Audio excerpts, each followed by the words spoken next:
안녕하세요. 사연에 빠지다의 DJ 민영입니다.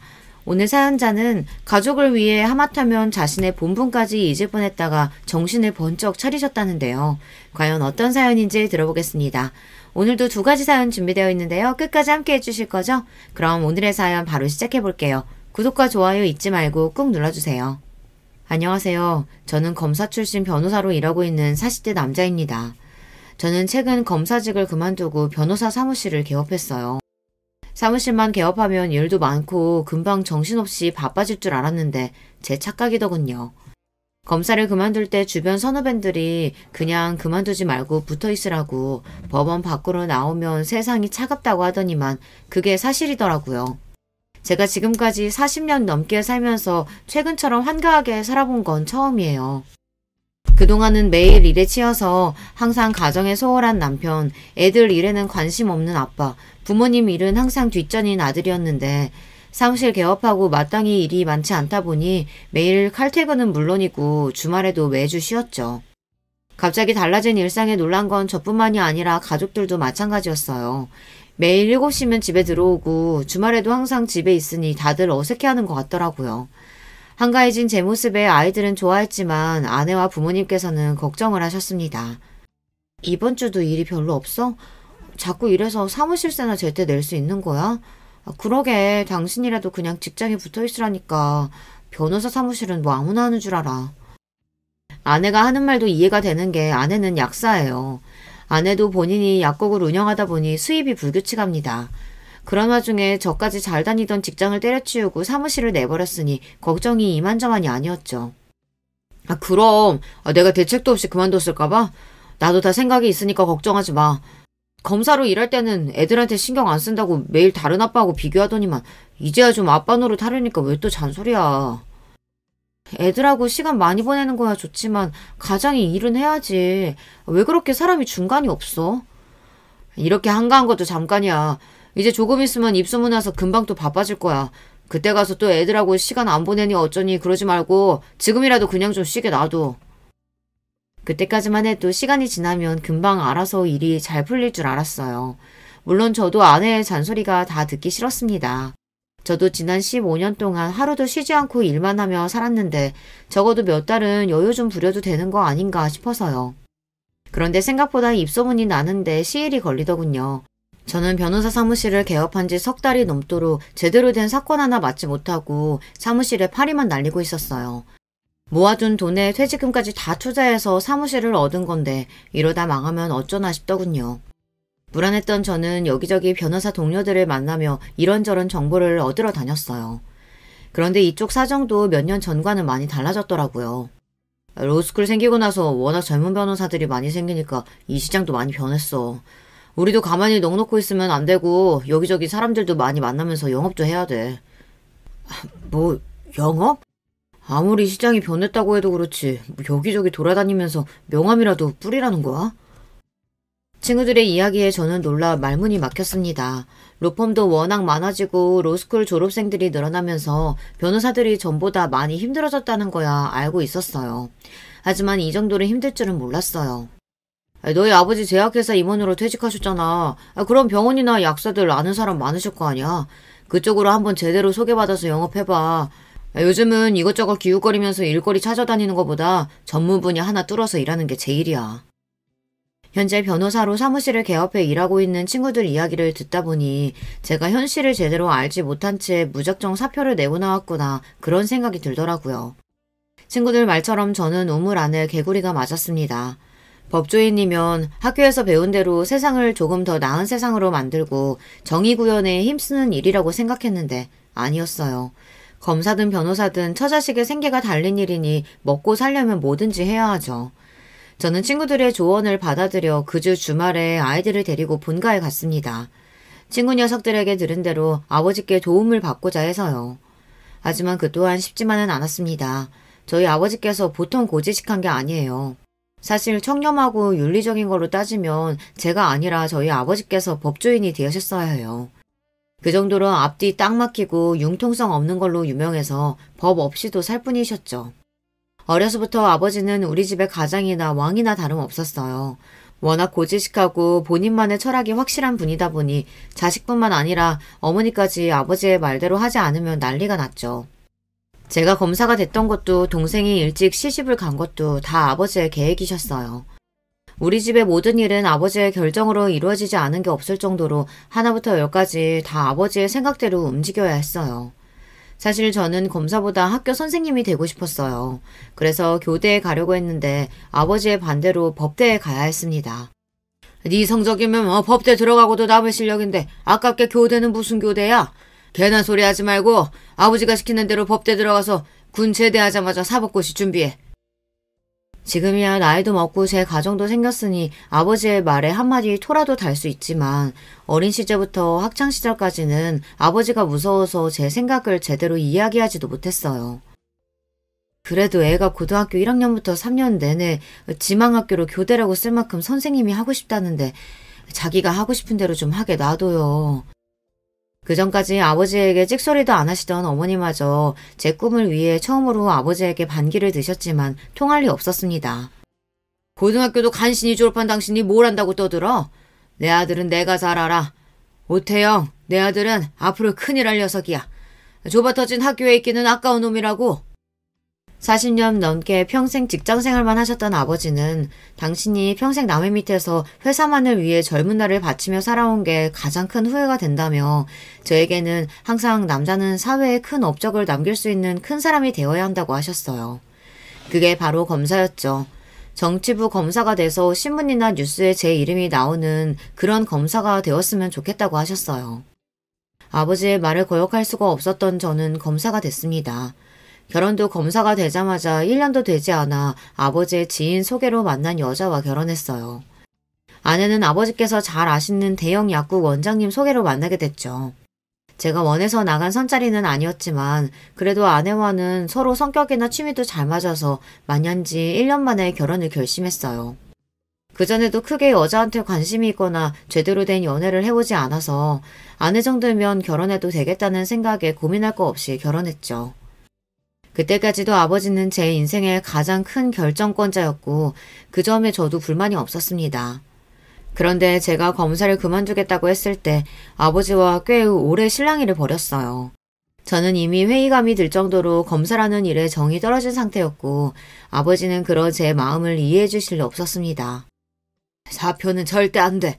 너 사표 내는 날엔 이 아버지랑 인연 끝나는 줄 알아. 아버지 직장 다닌 거에 비하면 얼마 안 되지만 저도 15년 넘게 검사로 살았어요. 이 정도면 저도 할 만큼 했다고 생각해요. 제가 원하던 일은 아니었어도 신입 검사 시절에는 나쁜 놈들 감옥에 보내며 희열을 느끼기도 했습니다. 그런데 연차가 점점 쌓일수록 검사라는 게 항상 바르고 옳은 일만 할 수 있는 사람이 아니구나. 이런 걸 점차 깨닫게 되면서 이 일에 회의감이 들었어요. 어느 순간 이러다가 내가 검사가 아니라 범죄자에 더 가까운 인간이 될 수도 있겠다는 생각에 겁이 확 들더라고요. 그래서 그만두게 된 거예요. 아버지에게 보여주기 위해서라도 더 변호사로서 확실한 입지를 다지고 싶었던 건데 제 생각처럼 일이 잘 돌아가지 않으니 결국엔 아버지께 도움을 받고자 찾아갔습니다. 아이들을 데리고 간 이유는 저 혼자 가면 아버지께서 저와 절대 마주 앉아 식사도 안 하시려고 하셔서 애들을 데리고 간 거예요. 애들이라도 데리고 가면 아버지께서 손주들 왔다고 반겨주시고 같이 앉아서 식사라도 하시거든요. 그러니까 네 말은 지금 나더러 내 아들 변호사 됐으니 일 좀 달라고 친구들한테 구걸이라도 하란 소리냐? 역시나 아버지는 제 입에서 아시는 분들을 소개해달라는 말이 나오자마자 눈을 크게 뜨시고 원성을 높이셨어요. 아버지, 그런 말이 아니고요. 변호사는 특정 전문 분야가 있으면 홍보하는데 더 좋다고 해서요. 이 기회에 아버지 주변 분들 제가 도와드릴 수 있으면 더 좋잖아요.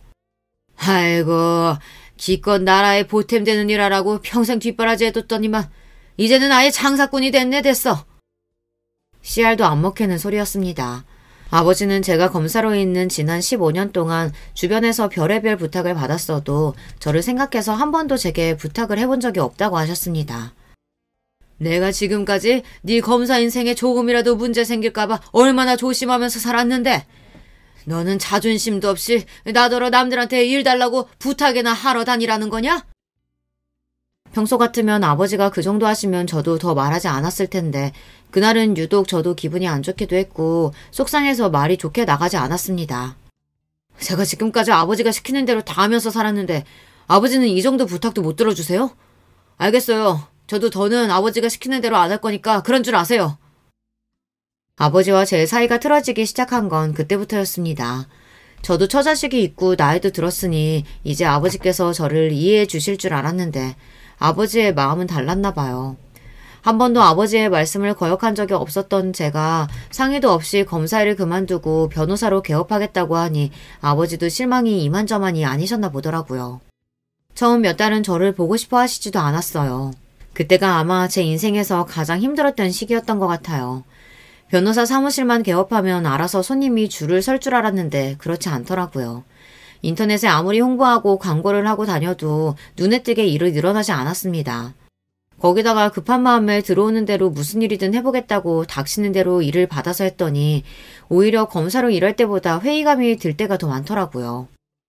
제가 그래도 사법고시 성적도 꽤 우수했고 검사로서의 위치도 괜찮았던 사람인데 일이나 구걸하러 다니고 변호하고 싶지 않은 범죄자들까지 변호하고 다니려니 하루하루가 쉽지 않았습니다. 그래도 워낙 일감이 많지 않다 보니 한 사건 한 사건이 저에게는 중요했습니다. 회의감이 들든 자괴감이 들든 들어오는 대로 열심히 하다 보면 언젠가는 변호사로서도 자리를 잡을 수 있는 날이 올 거라고 기대했어요.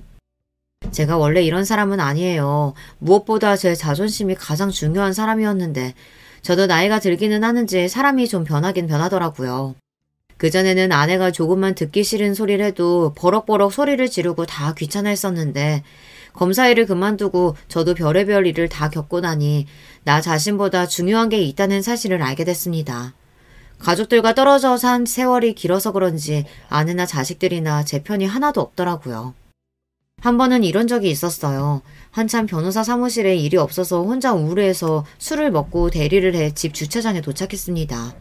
제가 깨워도 계속 안 일어났는지 대리기사가 저를 차에 둔 채 돌아갔더라고요. 제가 잠에서 깼을 때가 새벽 1시가 넘었었어요. 저는 놀라서 핸드폰부터 확인했는데 저에게 걸려온 전화가 하나도 없더라고요. 순간 마음이 울컥할 정도로 좋지 않았습니다. 남편이자 아버지가 연락도 없이 새벽 1시가 될 때까지 집에 들어오지 않았는데 어떻게 아내도 아이들도 전화 한 통을 안 할 수가 있나 싶어서요. 마음속으로는 너무 서운했지만 티를 낼 수가 없었습니다. 별거 아닌 일에 남자가 너무 쪼잔하게 구는 것 같아서요. 그런데 더 충격적이었던 건 그 다음 날이었습니다. 새벽에 들어가 샤워까지 하고 잠이 들었는데 다음날 아무도 저에게 어제 몇 시에 들어왔는지 물어보지 않더라고요. 순간 저도 모르게 기분이 상해서 혼자 괜히 궁시렁거리게 됐어요. 아빠가 어제 저녁에 늦게 들어왔는데 어떻게 한 놈도 연락을 안 할 수가 있어? 당신도 그래. 남편이 새벽까지 안 들어왔는데 잠이 와? 쪼잔해 보일까봐 서운한 티를 최대한 안 내려고 했는데 결국은 제 입으로 이야기하고 말았어요. 그런데 아내와 아이들의 반응이 오히려 놀라웠습니다. 이 사람이 새삼스레 왜 이래? 결혼하고 지금까지 10년 넘게 같이 사는 동안 당신이 언제 나한테 몇 시에 들어왔냐, 몇 시에 잤냐 한 번이라도 물어본 적 있어? 내내 남처럼 살아놓고 이제 와서 왜 친한 척이야, 어색하게. 자고로 부모는 자식의 거울이라 했어. 아빠는 지방 있는 동안 내 생일날도 한 번도 전화 안 했으면서 내가 아빠 들어왔는지 안 들어왔는지 확인까지 해야 돼? 그러게. 너희 아빠 웃긴다. 회사 그만두는 것도 일절 상의도 없이 마음대로 정한 사람이 갑자기 귀찮게 왜 저런다니? 내가 놀면서 그랬어? 일이 바쁘니까 그런 거지. 사람이 농담 한 번 한 거 가지고 괜히 왜 정색하고 그래? 생각지도 못한 아내와 아들의 반응에 저는 너무 무안해서 괜히 큰 소리를 냈어요. 사실 저도 다 압니다. 제가 검사 일을 하는 동안 너무 바빠서 아내 혼자 아이들을 다 키웠어요. 심지어 검사 일이라는 게 직업을 많이 옮겨 다니기도 해서 둘째 돌 지났을 때부터 학교에 들어갈 때까지는 제가 지방에 있는 바람에 아내가 혼자 애 둘을 키웠습니다. 그때 아내와 정말 많이 싸운 것 같아요.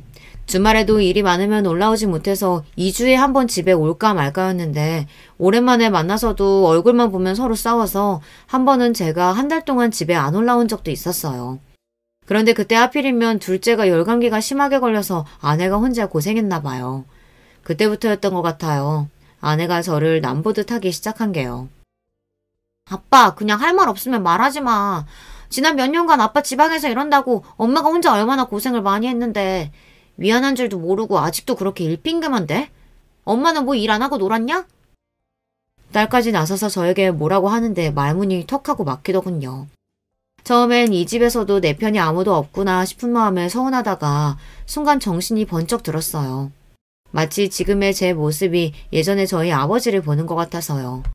어머니도 저도 동생도 아버지와 말이 통하지 않아 언젠부턴가는 아예 말도 안 하고 눈도 제대로 마주치지 않고 한 집에 살아도 남처럼 지냈거든요. 지금 생각하면 제가 너무 생각이 없었던 것 같아요. 아내는 혼자 약국에 출근하면서도 애 둘까지 키우느라 고생이 이만저만이 아니었을 텐데 당시에 저는 제 일이 너무 많고 잠도 제대로 못 자가며 일한다고 매일 힘들다고 짜증만 부렸던 것 같거든요. 저는 절대 아버지 같은 남편, 아버지가 되고 싶지 않았었는데 어느새 저도 아버지와 똑같은 어른이 되어 있었어요. 그제야 그동안 제가 얼마나 잘못하고 살았는지 뼈저리게 느끼게 됐습니다. 그러다 보니 어떻게든 제 힘으로 더 성공하는 모습을 가족들에게 보여주고 싶었어요. 그리고 전과는 달리 좋은 아빠, 좋은 남편이 되고 싶었어요. 그런데 그것도 쉬운 일은 아니더군요. 사람이라는 게 다 때가 있는 거더라고요. 저 나름대로 아내에게 전보다 살갑게 대하고 아이들과도 잘 지내보려고 노력했지만 이미 서로의 마음에 쌓인 서운함과 실망감이 쉽게 해소되지는 않더라고요. 그래도 저는 끝까지 포기하지 않고 앞으로 남은 인생은 일보다 아내와 아이들을 위해 살겠다 다짐했어요. 평소 안 하던 짓을 갑자기 한다는 게 저로서도 쉬운 일은 아니었습니다. 하지만 몇 년 후 아이들이 모두 다 성인이 돼서 독립해 나갈 때 후회하지 않는 삶을 살기 위해 노력하기로 했습니다.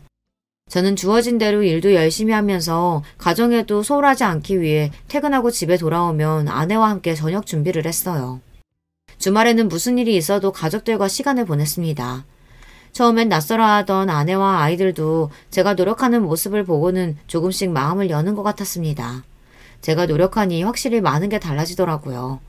전에는 내가 나가서 뭘 하는지 언제 들어오는지 감심도 없던 가족들이 먼저 저에게 전화도 하고 주말에 같이 영화를 보러 가자고 하기도 했어요. 소소한 변화들이 저도 좋았습니다. 검사로 바쁘게 살 때는 제 가정보다 밖의 세상이 더 중요했어요. 말도 못하는 아이들에게 신경 쓰는 것보다 하루라도 빨리 검사로서 인정을 받는 게 더 중요한 제 목표라고 생각하고 살았습니다. 더군다나 그때는 매일 신경이 날카롭게 예민해져 있었고 뭘 해도 행복하지가 않았어요.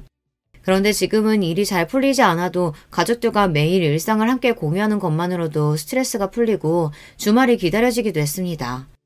길에서 맛있는 걸 보면 아내와 아이들이 떠올라 약속이 있더라도 얼른 포장해서 집에 가지고 들어가게 되더라고요.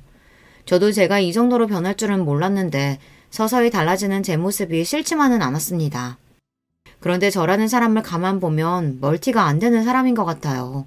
하나를 깨닫고 나면 꼭 하나를 잃어버리고 말죠.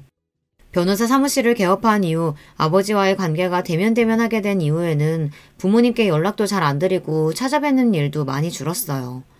사실 가도 아버지께서 저를 본체도 안 하시고 외면하시니 저도 가기 싫더라고요. 명절 때도 잠깐 가서 제사만 후딱 지내고 도망치듯 일찍 와버렸어요. 그런데 명절이 지나고 며칠 뒤 오랜만에 여동생에게 연락이 왔더라고요. 오빠 너무하는 거 아니야? 아무리 바빠도 그렇지 명색이 명절인데 제사만 지내고 후다닥 갔다며?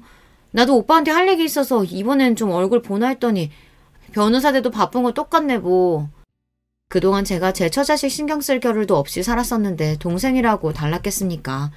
이미 시집가서 애까지 낳고 사는 동생 안번까지 묻고 살 정도로 한가하지 않았었죠. 아버지가 나만 보면 으르렁거리시는데 가시방석 같아서 더 앉아있을 수가 있어야지. 근데 너는 나한테 무슨 할 말 있는데? 여동생은 사회생활도 안 해보고 일찍이 시집 가서 세상 물정을 잘 몰라요. 그래도 다행히 매제가 사업도 하고 집안도 괜찮아서 어려운 일 없이 잘 사는 걸로 알고 있었죠. 그런데 여동생이 뜬금없는 소리를 했어요. 오빠도 이제 변호사 사무실 개업했으면 이혼소송 같은 것도 변호하고 그런 거야? 결혼한 여동생 입에서 이혼 소리가 나오는데 반가울 오빠가 어디 있겠어요.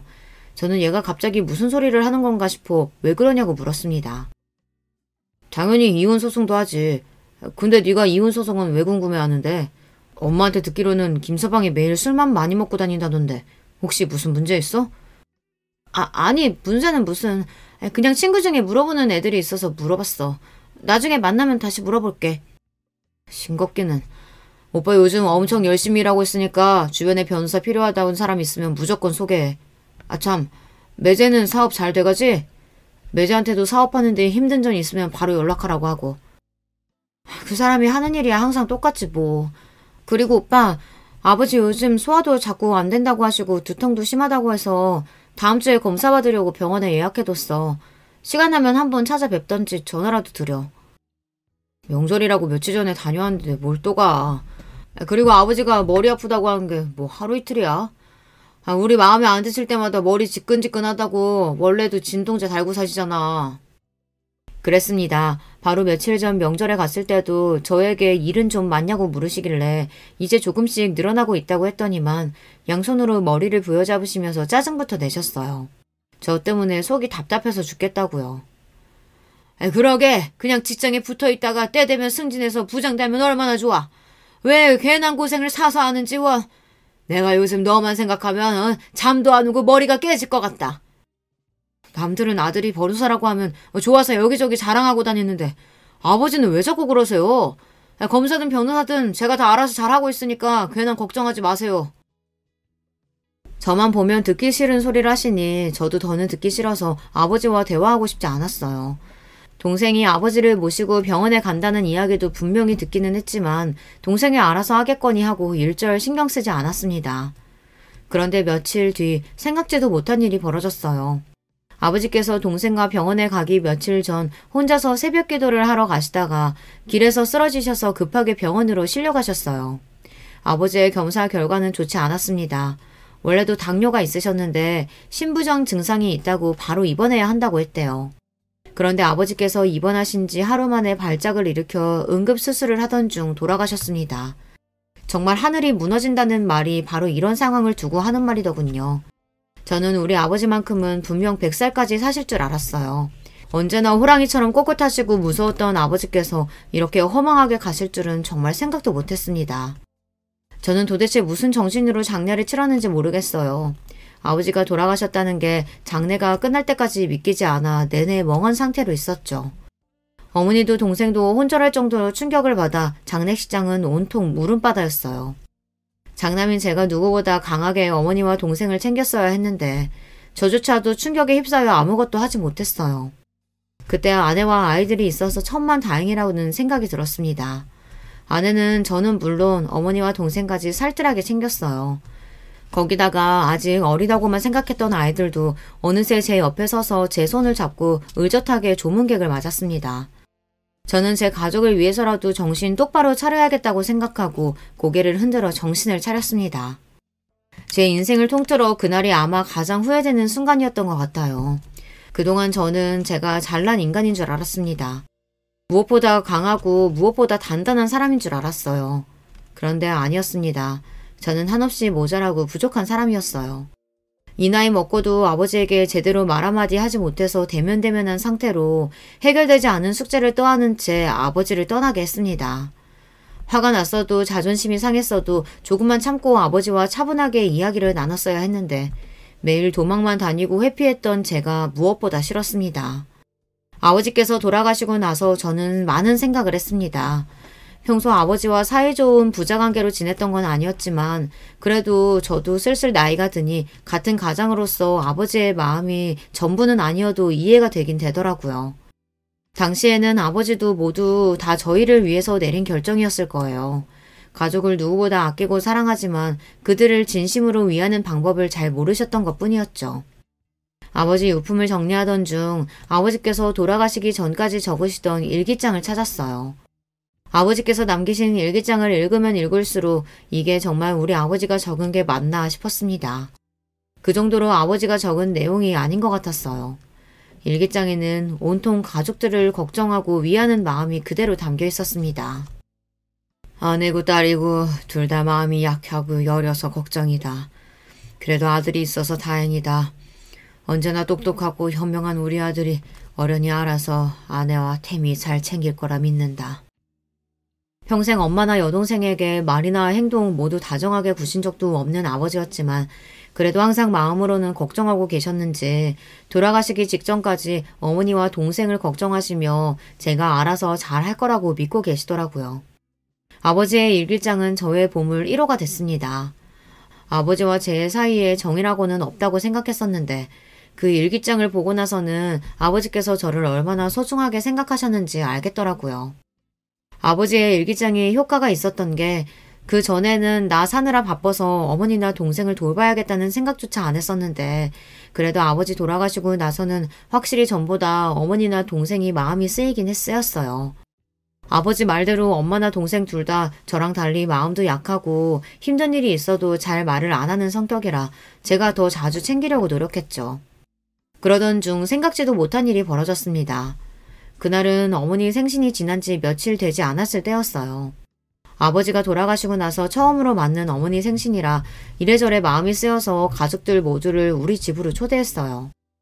어머니도 처음엔 아버지 돌아가신 지 얼마나 됐다고 생일을 챙기냐고 하셨지만 막상 집에 모두 모이니 어머니도 덜 우울해하시고 손주들 재롱에 미소도 지으셨습니다.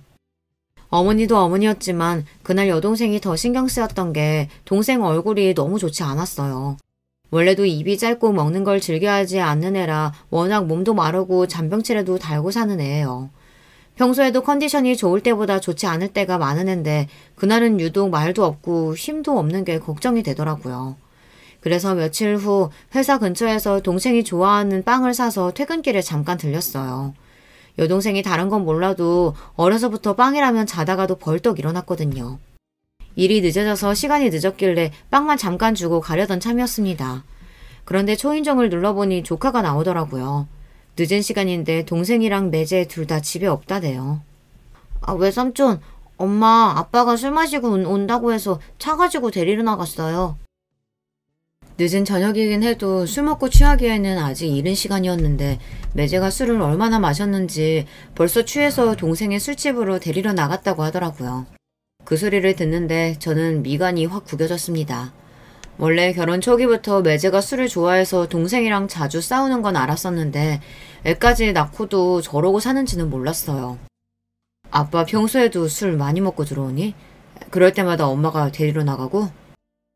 오늘은 아빠가 지갑 주고 나갔다고 엄마한테 돈 가지고 나오라고 하신 거고 평상시엔 우리 잠들어야 들어와요. 아빠가 너무 시끄럽게 해서 자다가 깨기는 하지만. 아빠가 술 먹고 오면 지하 못 자게 시끄럽게 해?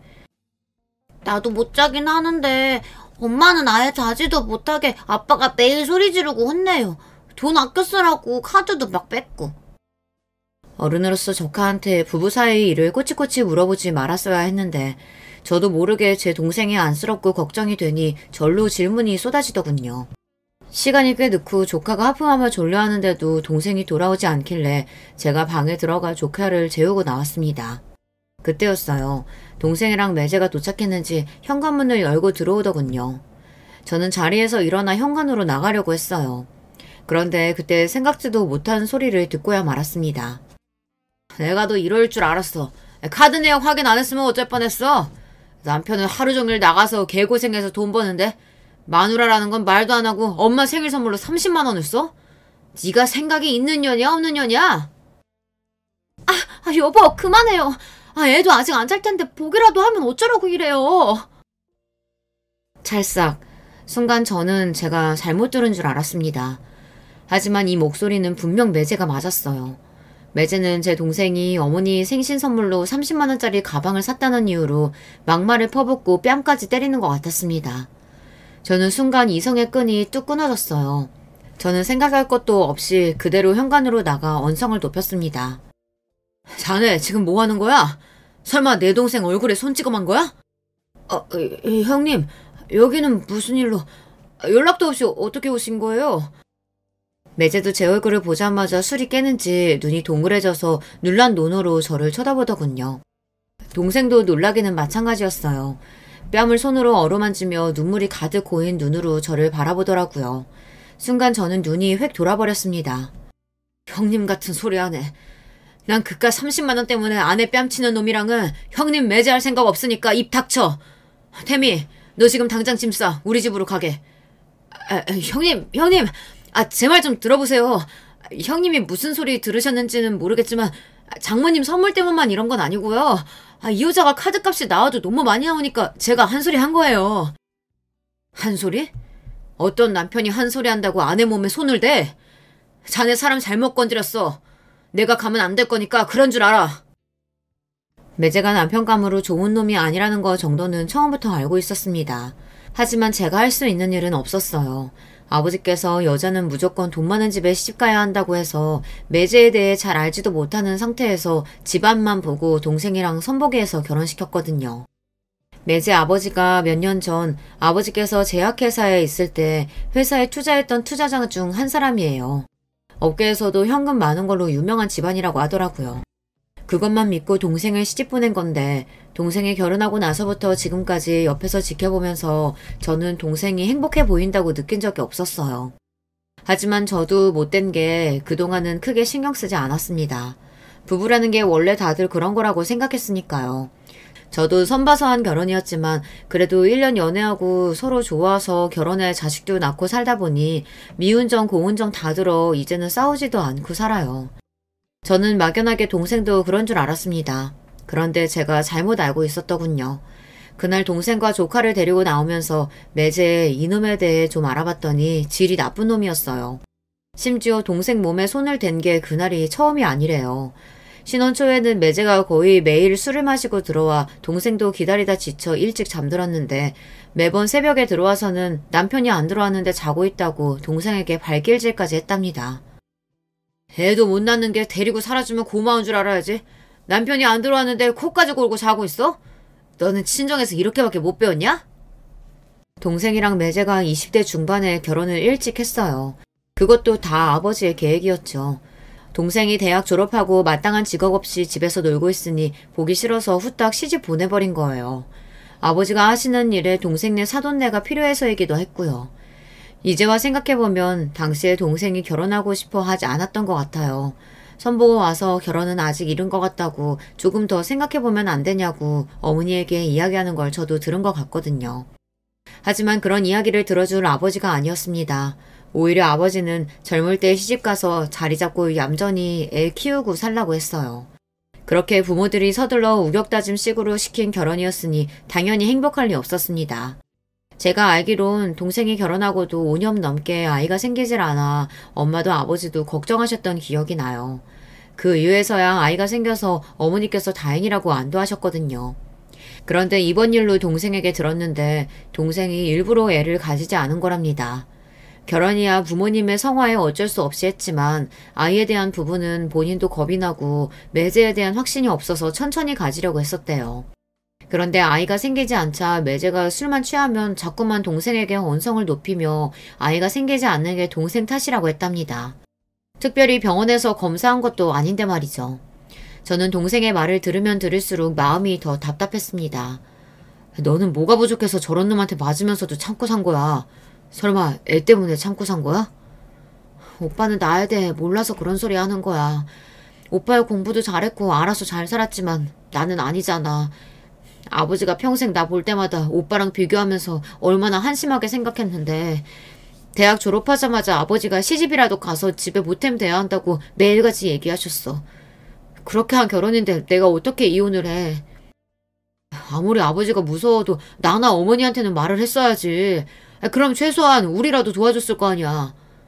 내가 말을 안 했을 것 같아? 남편이랑 시댁 때문에 힘들다고 친정에 갈 때마다 이야기했어. 근데 아버지도 엄마도 사업하는 사람들 다 그렇다고 이해하라고 했다니까. 아버지가 그러시는 게 어디 하루 이틀이야? 나한테라도 말했어야지. 명색이 오빠가 검사인데 동생이 맞고 사는 것도 몰랐다는 게 말이 돼? 오빠가 검사라서 말 못한 거야. 아버지가 그러시더라. 행여나 오빠 얼굴에 먹칠할 짓 하지 말라고. 저는 동생의 말에 돌아가신 아버지의 목소리가 그대로 들리는 것 같았습니다. 동생 말이 맞아요. 아버지라면 충분히 그렇게 말하고도 남을 뿐이에요. 하지만 저는 까마득하게 몰랐습니다. 동생이 결혼해 매제와 사는 동안 매일 버티며 참고 살았는데 하나밖에 없는 오빠가 전혀 모르고 있었어요. 알고 보니 동생도 매제에게서 벗어나기 위해 매제와의 문제를 부모님께 말씀드리고 이혼하고 싶다고도 말씀드렸는데 부모님께서 들은 척도 안 하셨나 봐요. 매제가 동생이 돈 쓰는 거 가지고 매번 언성을 높이고 물건을 던지기도 했는데 그런 이야기를 부모님께 할 때마다 심각하게 생각하지 않으셨대요. 오히려 한 번씩 부부싸움 하는 거 가지고 쪼르르 친정에 온다고 뭐라고 하셨답니다. 네가 얼마나 하는 짓이 마땅치 않으면 김서방이 그러겠어? 내 딸인데도 너 하는 짓 보면 나도 답답해 죽겠다. 난 김서방 그러는 거 다 이해된다. 아버지, 딸이 죽어도 그 남자랑은 못 살겠다는데 말을 꼭 그렇게 하셔야겠어요? 그 사람 나 나가서 일 못하게 하면서 돈도 하나도 안 주고 카드 덜렁 한 장만 주고는 1,000원 한 장 쓰는 거 가지고도 매일매일 간섭하고 화만 내요. 김서방이 오죽하면 그러겠냐? 네가 매일 허투루 돈 쓰고 낭비하니까 그러는 거지. 네가 사회생활을 안 해봐서 모르는데 남자들 나가서 돈 버는 거 힘들어. 내가 무슨 돈을 허투루 쓰고 낭비를 한다 그래요. 나 그럴 돈도 없어요. 엄마, 제발 엄마라도 내 편 좀 들어줘요. 나 진짜 지겨워서 못 살겠다니까. 그러게, 애라도 하나 빨리 낳으라고 했잖아. 남자들도 자식 생기면 달라져. 네 아버지 봐라. 저렇게 무뚝뚝한 사람도 네 오빠 생기고 나서 얼마나 집안일에 신경 썼는데. 누가 보다도 저도 잘 압니다. 우리 부모님이 얼마나 말이 안 통하고 답답한 분들인지 말이죠. 동생이 혼자 얼마나 마음고생했을지 제가 너무 늦게야 알아버렸어요. 평생 내 편이어야 할 부모님마저 동생을 외면했으니 동생도 결국은 포기하고 잔뜩 기가 죽어서는 매일 당하고만 산 거예요. 저도 이제야 알게 된 거고요. 더군다나 동생이 모든 걸 포기하고 싶었던 순간 조카가 생겼답니다. 동생은 눈에 넣어도 아프지 않을 조카를 위해서라도 조카가 다 자랄 때까지만 아이만 생각하며 살자. 그렇게 그때부터 영혼은 없이 유령처럼 매제가 시키는 대로 매제가 원하는 대로 해주며 살았답니다. 저는 들으면 들을수록 매제가 한 짓이 괘씸해 참을 수가 없었어요. 며칠 뒤 저는 야심차게 준비한 복수를 매제하게 하기 위해 마음을 단단히 먹고 있었습니다. 매제도 양심에 찔리는 게 있기는 한 건지 제가 동생과 조카를 데리고 그 집을 나와 우리 집으로 오고 나자 매제는 매일같이 저에게 전화해댔어요. 형님, 제발 제 말 좀 들어주세요. 절대 그 사람 말만 듣고 저 판단하시면 안 된다니까요. 나 바로 몇 개월 전까지 검사였고 지금은 변호사야. 설마 내가 한쪽 말만 듣고 상황 판단할 것 같아? 자네는 명백히 가해자야. 그러니까 얌전히 기다려. 조만간 소장 집으로 날려줄 테니까. 제 경고에 매제는 똥줄이 타긴 탔는지 여기저기 변호사를 들쑤시고 다니면서 제가 할 복수에 대비하기 위해 준비를 하는 것 같더라고요. 하지만 소용없었습니다. 제가 이래봬도 검사 경력 15년이에요. 그동안 매제 같은 놈들 수백 명도 더 봤습니다. 자기 능력은 없고 아버지 빽만 믿고 살던 놈들 하는 짓이야 뻔히 다 알아요. 저는 먼저 증거를 수집해 이혼 소장을 먼저 보냈어요. 물론 매제도 그 정도야 예상하고 있었을 거라는 걸 저도 알고 먼저 보낸 거예요. 진짜 이벤트는 그 뒤에 있을 예정이라서요. 역시나 매제는 자기 아버지 뒤로 숨어서 대형 로펌의 유명한 변호사를 고용했더라고요. 그래놓고 본인은 동생을 때리거나 괴롭힌 적이 없다고 딱 잡아댔어요. 거기다가 제 동생은 결혼생활 내내 아이 낳는 거 말고는 보탬이 된 일이 하나도 없다면서 양육권까지 가져가려고 했어요. 원래 이혼 소송이라는 게 몇십 년 같이 산 부부들도 서로를 바닥까지 끌어내리는 일입니다. 그러다 보니 미리부터 동생에게 각오 단단히 하라고 했어요. 무서우면 지금이라도 이야기해. 나는 이 소송 시작하면 절대 그냥은 안 끝낼 거니까. 너 이혼시켜서 애 데려오는 건 물론이고 그 자식 쫄딱 망하게 만들 거야. 오빠, 내가 이런 애를 얼마나 꿈꿨는지 알아? 평생 꿈만 꾸고 절대 이루어질 수 없는 일이라고 생각했는데 그 인간에 대해 이혼 소장 보낸 것만으로도 얼마나 행복한 줄 몰라. 동생은 매제와 사는 동안 매일 꿈꿔왔던 일이랍니다. 매제와 헤어질 수만 있다면 뭐든지 할 수 있다고 했어요. 그 모습을 보는데 마음이 아팠습니다. 그동안 동생이 얼마나 마음 졸이며 위축돼서 살았으면 저런 소리를 할까 싶어서요. 이혼 소송은 시작에 불과했습니다. 결혼 생활 동안 제 동생을 아무것도 못하게 집에 잡아두고 생활비도 제대로 주지 않은 증거는 진작에 확보했어요. 매제가 동생을 때린 증거를 찾기 어려워서 고민하던 중 동생이 했던 말이 번뜩 떠올라 바로 근처 병원에 가서 CCTV 영상을 확보했습니다. 얼마 전 매제가 술에 취해 소리를 지르며 던진 잔에 동생이 맞아서 팔에 상처가 생겨 병원에 다닌 적이 있다고 했거든요. 그런데 매제 이 나쁜 새끼가 혹여나 동생이 병원 다니면 본인이 동생에게 손댄 증거가 남기라도 할까봐 병원에 못 가게 했나 보더라고요. 그런데 동생이 집에서 치료를 하다 안 돼서 매제 몰래 병원에 가기는 했나 봐요. 그런데 뒤늦게 동생이 병원에 갔다는 걸 알게 된 매제 새끼가 병원에서 치료받고 나오는 동생의 머리채를 잡았다고 했습니다. 혹시나 하는 마음에 병원에 찾아갔는데 다행히도 병원 에스컬레이터 앞에 CCTV가 있어서 영상을 그대로 다 찍혀 있더라고요. 그렇게 매제의 귀책 사유를 입증한 동생은 이혼 소송에서 이길 가능성이 커졌어요. 그러던 중 조카의 양육권만은 뺏길 수 없었던 매제 쪽 변호사가 계속해서 양육권을 주장하고 있었어요. 그 순간 제가 준비했던 진짜 이벤트가 시작됐습니다. 제가 처음 계획한 대로 매제를 쪽딱 망하게 할 생각이었거든요. 사실 매제네 집안이 뭐라는 집안인지는 저도 결혼 전부터 알고 있었어요. 그래서 더 매제가 마음에 들지 않았지만요. 아버지께서 쉬쉬하시는 바람에 저도 애써 신경 쓰지 않으려고 했던 거죠. 매제네 집안이 지금은 지방 곳곳에서 모텔이랑 호텔 사업을 크게 하지만 원래는 지방에서 술집을 몇십 개씩 하던 집안이었어요. 흔히들 말하는 룸살롱을 운영하다 불법 영업 담속에 여러 번 걸려서 싹 다 접고 모텔 사업으로 변경한 거예요. 원래도 돈이며 인맥이 많았던 집안이다 보니 아버지께서 여러모로 도움이 되겠다 싶어 그런 집에 동생을 시집 보낸 거예요. 그래도 새로 사업을 전향하면서 이미지도 많이 좋아지고 양심적으로 운영하는 줄 알았는데 이번 일로 매제 뒷조사를 하다 보니 구린 냄새가 나더군요. 알고 보니 매제가 사고를 쳐도 크게 치고 있었습니다. 매제 아버지에게서 물려받았다는 모텔만 잠깐 파봤는데도 이상한 점이 있었어요.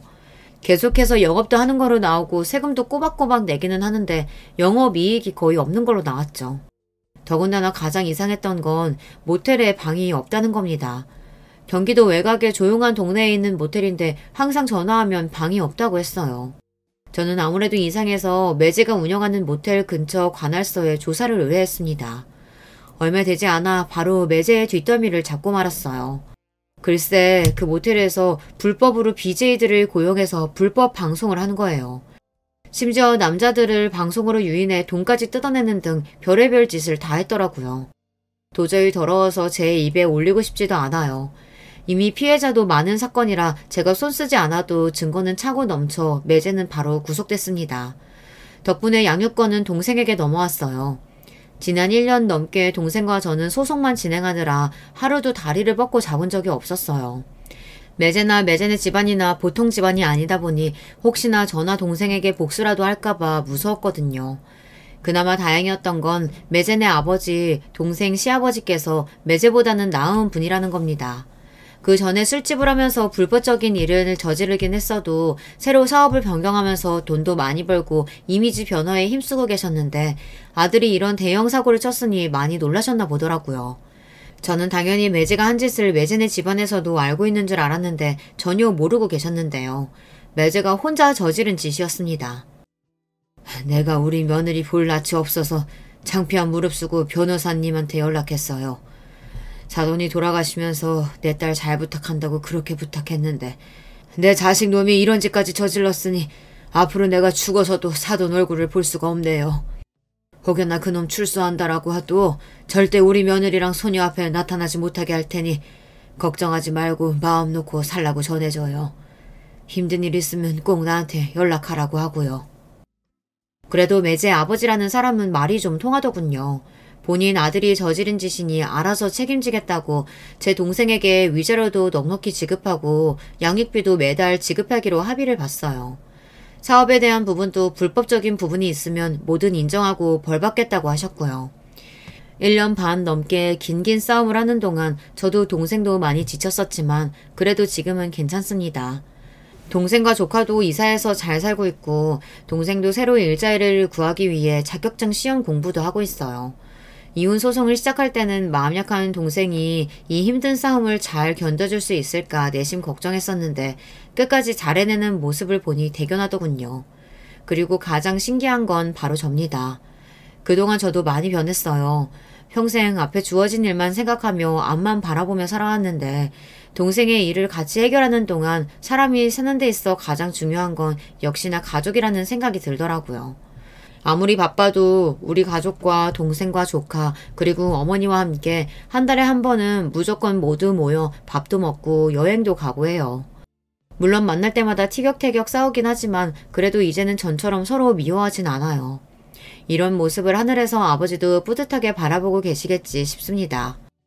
앞으로는 저희 가족의 앞날에도 꽃길만 펼쳐질 거라고 응원하는 댓글 많이 남겨주세요. 끝까지 저희 이야기 들어주셔서 감사합니다. 여러분의 가정도 언제나 편안하시길 바랄게요. 안녕하세요. 요즘처럼 오락가락하는 날씨에 괜스레 마음까지 뒤숭숭해지는 날입니다. 뭐 하나 진득하게 해봐야 하는데 날이 후덥지근하니 만사가 귀찮고 뭐 좀 해보려 문을 열고 나가면 비가 쏟아져서 하루를 망치는 것 같은 때죠. 그렇게 시시각각 바뀌는 환경에 영향을 덜 받을 수 있도록 더 굳은 다짐으로 나아가야겠다고 오늘도 마음먹어봅니다. 그래서 이렇게 무더운 날씨에도 노트북 앞에 앉아 오랜만에 타자를 띄엄띄엄 써보고 있습니다. 전부터 꼭 한번 보내보고 싶었던 사연을 쓰기 위해서요. 반갑습니다. 나이가 들다 보면 자기소개를 할 기회가 많지 않아서 뭐라고 저를 설명해야 할지 모르겠지만요. 저는 60대 초반의 평범한 여성입니다. 수다스럽고 얄밉지만 웃긴 남편, 순둥이 같은 강아지 이렇게 셋이서 살고 있어요. 우리 부부 사이엔 딸아이 하나가 있는데 같은 동네에서 홀로 살고 있고요. 부모라면 의뢰 비슷할 텐데 저는 딸만 생각하면 웃음이 나오기도 한숨이 나오기도 합니다. 혼자서도 알아서 잘해 나가는 모습을 보면 흐뭇해 웃음이 나오고 또 반대로 혼자 있는 그 모습이 안쓰러워 한숨이 나오기도 하죠. 원래 딸은 혼자가 아니었거든요. 오늘은 우리 딸아이에게 지옥과도 같았던 지난 기억을 이야기해 보려고 합니다. 저는 결혼을 꽤나 늦게 한 편이었어요. 당시 20대 후반이면 주변에 비해서 늦은 편이었거든요. 그도 그럴 게 가정 형편이 너무나 안 좋았습니다. 결혼 같은 건 꿈도 못 꿀 정도로요. 아버지는 공장에 다니시다가 팔을 다친 뒤로 아무 일도 하지 못한 채 집에만 계셨고 엄마는 청소일을 다니셨어요. 낮이든 밤이든 새벽이든 상관없이요. 엄마가 그렇게 쉴 틈 없이 일해봤자 셋이 먹고 살기에는 턱없이 부족했습니다. 매일 몸이 끊어질 듯 일하고 집에서도 몸이 불편한 아버지의 수발을 드는 엄마를 보면서 저는 어떻게든 빨리 돈을 벌어야겠다고 생각했어요. 그러지 않으면 엄마가 곧 우리를 떠나거나 아니면 아예 이 세상을 떠날지도 모른다는 생각이 들었거든요. 아마 아빠도 그렇게 생각했을 거예요. 그러니 엄마가 수발을 드는 것에 한마디 거둔 적이 없으셨던 거겠죠. 그렇게 다정하고 친절하던 아빠였는데 그 일 뒤로 아예 입을 닫아버리셨습니다. 우리 집은 정말 위태로웠어요. 언제 모두가 함께 이 세상에서 사라져도 이상하지 않을 정도로. 저는 학교를 그만두고서 곧장 공장에 다니며 일을 했습니다. 여자의 나이도 어리고 집안도 좋지 않았던 저는 툭하면 저를 무시하고 하대하는 주위 사람들 틈에서 쥐꼬리만한 주급을 받아가며 힘든 시간을 보냈어요. 그때 정말 매일 기도했던 것 같아요. 어떻게든 시간이 빨리 흘러서 30대, 40대가 되고 싶다고요. 잠도 많이 잘 수 있고 사고 싶은 걸 살 수 있고 부모님에 대한 걱정을 떨쳐버릴 수 있는 그런 나이가 되고 싶다고 매일 신께 기도했죠. 보통 그 나이 또래엔 아무 걱정 없는 게 일반적일 텐데 저는 일찍이 세상에 대한 온갖 고민과 걱정, 역경을 미리 겪어서 그런지 그 뒤로는 어떤 풍파가 다가와도 우습게 보이더라고요.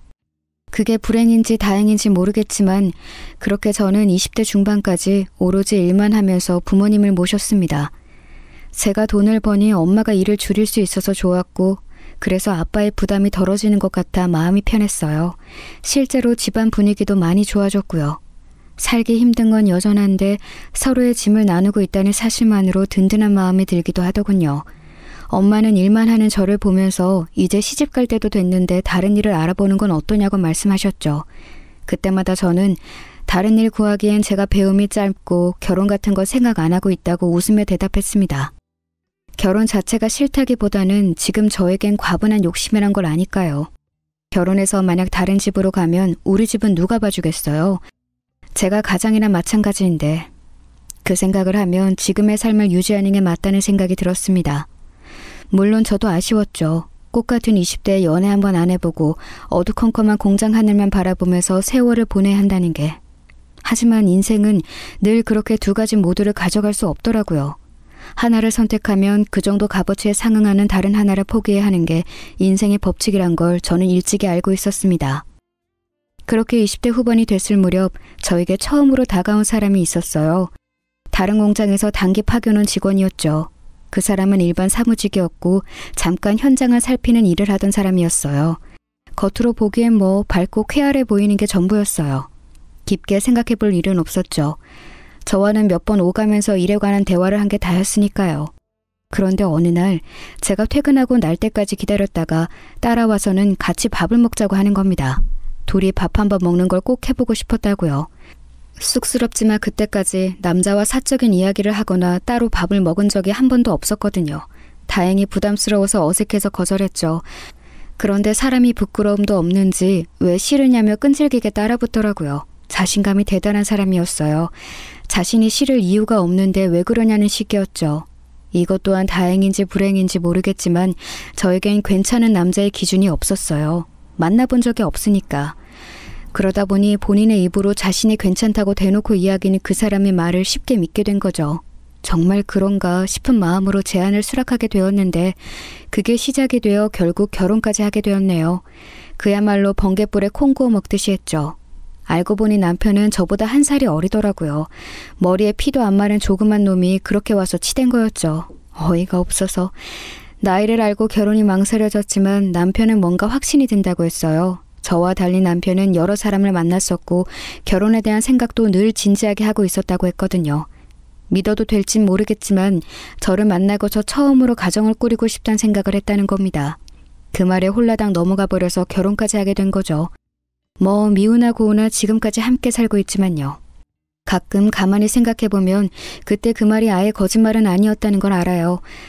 남편은 제 생각보다 더 가정적이고 다정한 사람이었거든요.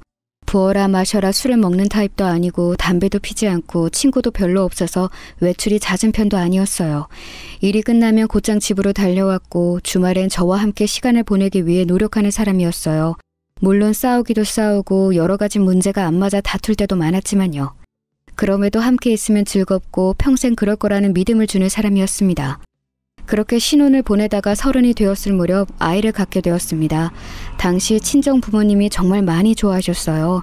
몰랐는데 사실 손주를 엄청 보고 싶어 하셨더라고요. 제가 부담을 가질까봐 말을 안 하셨지만 결혼을 하게 된 것도 아이를 갖게 된 것도 정말 다행이라고 천운이 따라줬다고 말씀하실 정도로 바라던 일이셨나 봐요. 그래서 저도 정말 많이 기뻤어요. 비록 아이가 5살이 되기도 전에 두 분 다 세상을 떠나셨지만 그 품에 아이를 안겨드릴 수 있었던 것만으로 다행이라고 생각합니다. 물론 아직도 가끔씩 딸아이가 훌쩍 커서 어느새 어엿한 어른 모습이 된 걸 보면서 우리 엄마 아빠가 보면 얼마나 좋아하셨을까 하는 생각이 들기도 합니다. 잘 자란 손녀를 보면 참 기특해 하셨을 텐데 부모님이 세상을 떠난 나이를 제가 훌쩍 넘기고 보니 오히려 더 자주 생각이 납니다. 그렇게 평생을 내내 고생만 했는데 뭐가 그리 급하다고 일찍 가셨을까 싶어서요. 원망도 되고 안쓰럽기도 하고 서글프기도 하지만 인생은 원래 그런 거겠죠. 아이를 키우면서는 시간이 어떻게 흘러갔는지 모르겠어요. 어릴 적 내일 아침에 눈 뜨면 40이 되길 바랐는데 말이죠. 그 꿈이 정말 실현된 것만 같았어요. 어느 날 눈을 떠보니 제가 40이 훌쩍 넘어 있더라고요. 그게 다 아이를 키우면서 시간 개념이 사라진 것 같아요. 아이를 보는 고단함에 아이가 크는 걸 보는 즐거움에 아이가 내 마음처럼 되지 않는 속상함에 하루하루를 보내다 보니 어느새 거울 안에 저는 주름이 가득해진 중년의 모습이었습니다. 남편 또한 어느새 배 나온 중년의 남성이 되었고요. 그 모습이 밉지 않고 애틋한 걸 보니 함께 늙어간다는 게 이런 거구나 싶었네요. 아이는 어느새 교복을 입는 나이가 되었고 말로만 듣던 사춘기, 질풍노도의 시간까지 무사히 잘 넘겨주었습니다. 사실 딸아이 자랑을 하자면 끝도 없어요. 눈에 넣어도 안 아플 것 같다는 말이 실제로 가능하다는 걸 우리 아이를 보면서 알게 되었거든요. 딸은 어렸을 때부터 정말로 어름스럽고 신중하면서도 아이 같은 순수함이 있었어요. 한 가지 일화를 얘기하자면 어릴 적에 아이가 학원이 끝날 시간에 맞춰 데리러 간 적이 있었어요. 비가 갑자기 엄청 쏟아지기 시작해서 우산을 들고 서둘러 갔는데 학원 앞에 있어야 할 애가 안 보이더라고요. 이상해서 주위를 둘러보는데 학원 바로 옆 근처에서 나무를 파시던 할머니를 도와서 같이 짐을 정리하고 있더라고요. 우산도 없이 비를 맞아가며 급히 돕고 있는데 그 모습을 보니 마음이 찡하더라고요. 그래도 내가 애는 정말 잘 키웠구나 싶어서요. 시험을 잘 보고 온 것보다 숙제를 미리 한 것보다 훨씬 더 예쁘고 기특했죠. 그래서 저도 같이 가서 짐을 정리해드리고 나물을 왕창 사서 집에 돌아가 함께 오순도순 비빔밥을 해먹었던 기억이 나네요. 사실 우리 집 형편은 예전보다 나아지긴 했지만 그래도 여유로운 편이 아니었어요. 아이가 생긴 뒤 저는 일을 그만뒀고 남편 벌이로만 생활해서 넉넉지 않았고요. 애가 좀 컸을 때부터는 뭐라도 해야겠다 싶어서 마트 캐시어, 백화점 청소, 주방일 등 안 해본 게 없었어요. 그러다 정착한 게 목욕탕 새신사 일이었습니다. 일은 힘들었지만 그래도 재밌었어요. 처음 보는 사람들과 이야기 나누는 것도 그렇고 일을 하고 나면 개운하기도 하고요. 남편도 공장일을 그만둔 이후로 인쇄소를 열었고요. 무엇 하나 쉬운 일이 없었지만 그래도 정말 열심히 살아왔어요. 지쳐서 그만두고 싶을 때마다 저를 단단히 붙잡는 건 가족이었죠. 가족이 있으니까 가족을 위해서라도 더 악착같이 버티게 되더라고요. 우리 엄마도 그랬던 거겠죠. 매일 그렇게 초인적인 힘이 나올 수 있게 만든 이유가 가족이었다는 걸 알게 되니 어쩐지 엄마가 너무나 가련했어요. 힘이 돼서 남아있는 게 아니라 부양해야 할 가족이 있으니 남아있었다는 걸 이제야 이해하게 됐습니다. 그래서 일이 아무리 힘들어도 아이가 원하는 건 뭐든 해주고 싶었어요. 하고 싶은 공부, 하고 싶은 일, 먹고 싶은 걸 가정 형편 때문에 하지 못하는 상황만은 피하고 싶었습니다. 그래서 어릴 때부터 딸이 말하는 건 뭐든 들어주려고 했던 것 같아요. 보통 그렇게 오냐오냐 하면 버릇 잘못 든다고 하잖아요. 그렇지만 저희 딸은 그런 게 일절 없었어요. 받는 것에 기뻐하면서도 꼭 감사하다고 말할 줄 아는 아이였고 때로는 받는 걸 미안해하면서 본인이 더 잘하겠다고 말할 수 있는 아이였죠. 받는 걸 미안해하기만 하면 어려운 형편 눈치를 보는 것 같아 저도 마음이 불편했을 텐데 본인이 더 잘하겠다고 한층 더 나아가 답하는 아이를 보면 어찌나 대견하던지요. 게다가 이건 좀 다른 결의 자랑이지만 딸은 굉장히 미인이에요. 남편과 저는 키가 조그만한데 저희와는 다르게 아주 훤칠하고 또 시원시원하게 생겼죠. 고등학교 때 한번 친구들과 서울로 올라갔다가 연예기획사한테 캐스팅 명함을 받았다며 좋아했던 적도 있죠. 그때 제가 연예인 할 생각 없냐며 넌지시 물었거든요. 사실 그 나이 또래면 다들 연예인에 대한 꿈을 갖잖아요. 물론 딸이 원한다면 말리진 않겠지만 걱정이 되는 부분이기도 했죠. 그런데 딸아이는 연예인 자체엔 관심이 없다고 하더라고요. 대신 아이돌이나 가수들의 소속사에서 일해보고 싶다고 했어요. 컨셉이나 이미지 같은 걸 기획하는 그런 일을요. 딸은 일찍이 미적인 감각도 있다고 생각했고 뭔가를 창작하는 일이 잘 맞겠다 싶기도 했습니다. 마음속으론 그렇게 생각했지만 얘기하진 않았어요. 뭐든 잘해낼 거라 믿지만 그래도 공무원이 되거나 평범한 회사에 들어가는 게 더 낫지 않을까 싶은 제 안에 편견이 있었거든요. 이렇게 걱정하는 제 마음을 아는 건지 모르는 건지 우선 열심히 공부해서 좋은 대학에 가는 게 먼저라던 우리 딸. 아마 제가 갖고 있는 복 중에 가장 큰 건 자식복이 아닌가 싶어요. 물론 이 말을 듣는 남편은 서운해하겠지만 그래도 뭐 사실인걸요.